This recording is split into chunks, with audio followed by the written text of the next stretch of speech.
waiting for everyone else to join us, I've been told to let you know that one of our group, Alan Shinsius, has loads and loads of yard signs. Can you hold that up so people can see that?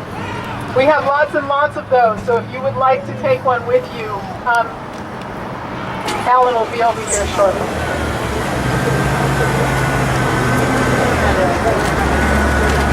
Yes.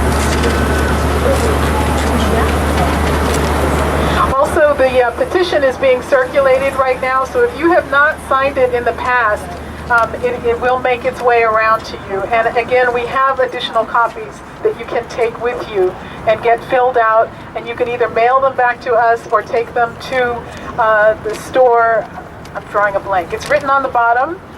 Shockoe's Merchandise on 2nd Street in Jackson Ward. He is taking the physical copies of them once you get them filled out.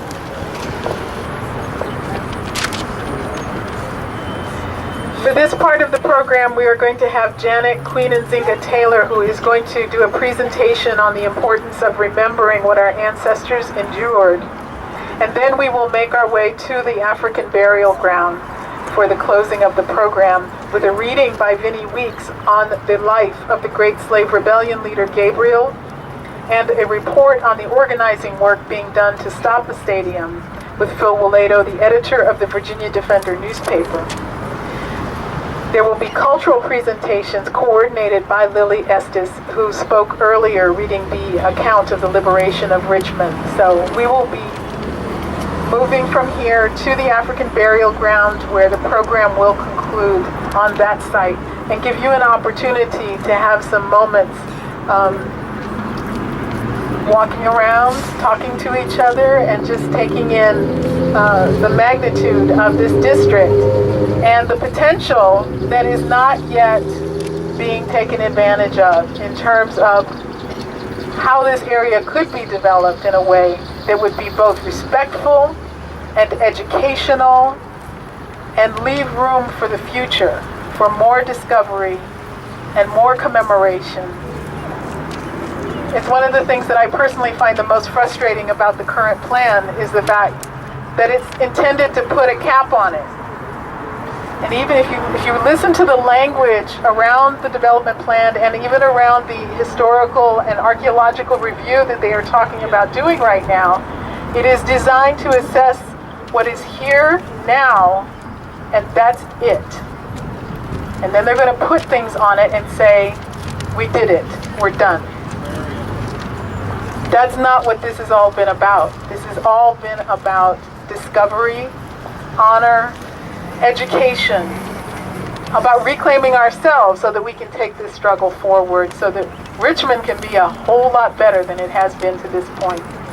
And so that we have the ability to acknowledge what people have done in order to make you who you are now. And I don't just mean reaching back to ancestors and that we stand on their shoulders. It's also that all of these histories that have not been allowed to be visible and to be incorporated into the overall story means that we don't actually know all of who we are, and that's all of us.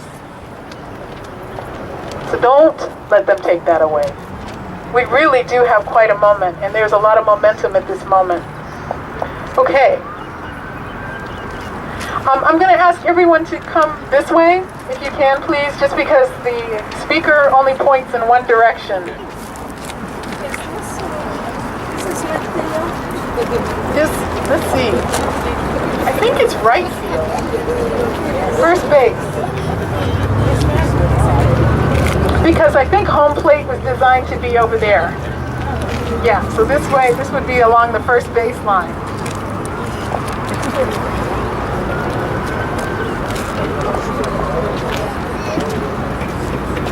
Okay, I think we're going to go ahead and get started because it will be dark soon. Please welcome Janet Queen Nzinga Taylor, member of the African Ancestral Chamber.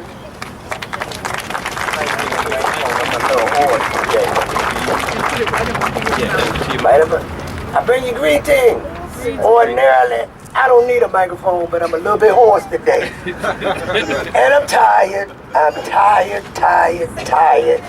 of hearing the same old crap over and over again. Now, I'm supposed to speak on why we should remember the ancestors, the struggles and just the horrificness of slavery. And I've heard some people say, well, slavery was a long time ago. You ought to get over that. I'm not ever going to forget. Never, never will I forget.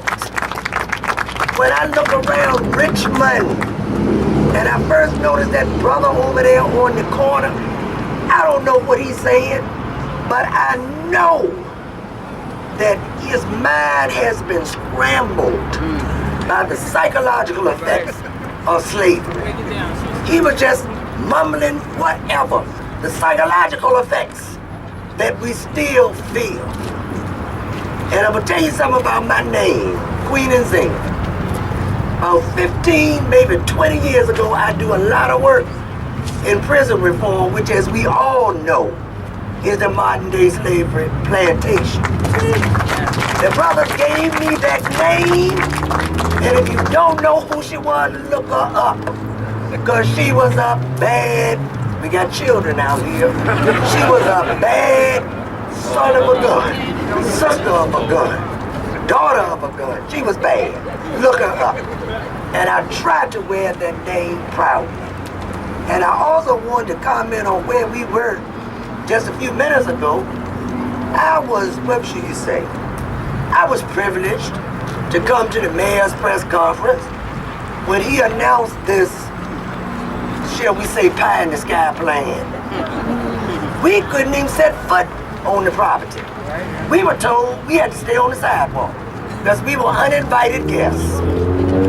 Well, I'm here to tell you today, I got my walking stick here and I'm calling up my ancestors.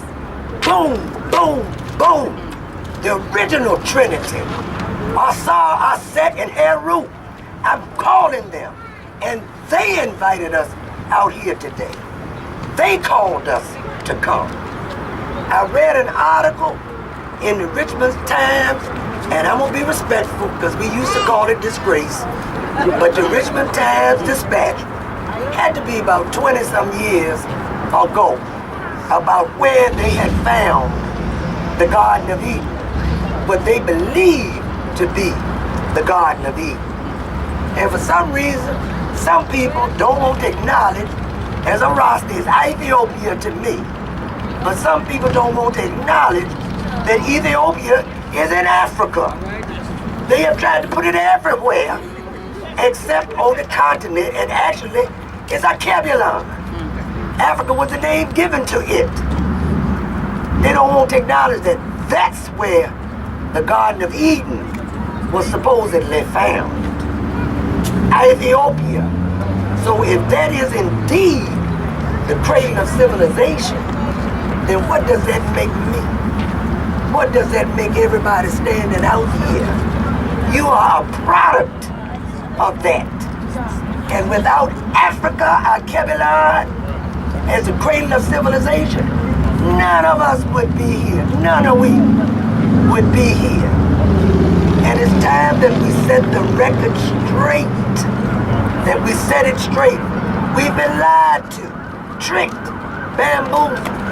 That's what El-Hajj Malik El-Shabazz said. You've been tricked. Wake up, people. And particularly about this stadium. I need say only one thing. The ancestors and disturbing them is my primary reason. But it's in a floodplain, people. A floodplain. It's in a floodplain. And it's just money that's going to be wasted. And just when you have so many people, all colors, all nationalities, all ethnicities, who don't know where they're going to sleep tonight, who don't know how they're going to eat tomorrow. But we would allow them to not only desecrate our ancestors, but to waste that kind of money. When I went to the city some years ago, And I'm gonna wind it down because I could be up here for 2-3 hours. When I went to the city about 2-3 years ago, I just needed some emergency assistance with my rent. I filled out the paperwork, got all the way back to the back, and the lady told me, well, Miss Taylor, I'm sorry, but Mayor Jones has cut off all emergency funding. I'm like, what? What did you just say? He had cut off all emergency funding. And that was just, what, about 3-4 years ago. So my emergency funding is being earmarked for a stadium. And I ain't liking that. I don't like it. And I'm gonna continue to fight. I'm gonna be at a rally somewhere 70, 80 years from now, and they're gonna look down and say, Queen Nzinga just passed on. Because I'm gonna be there fighting, and then I'm just gonna lay down and I'm going on with the ancestors. But I'm gonna fight with the last breath in my body. I'm gonna speak up, I'm gonna speak out, and I will not allow this to happen. And neither will the ancestors. Try to dig. That's all I got to say. Try to dig. Peace and blessings.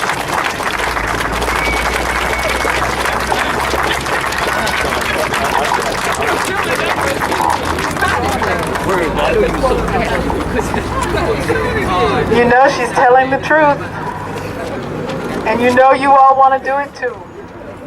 We are now going to move from here to the African burial ground.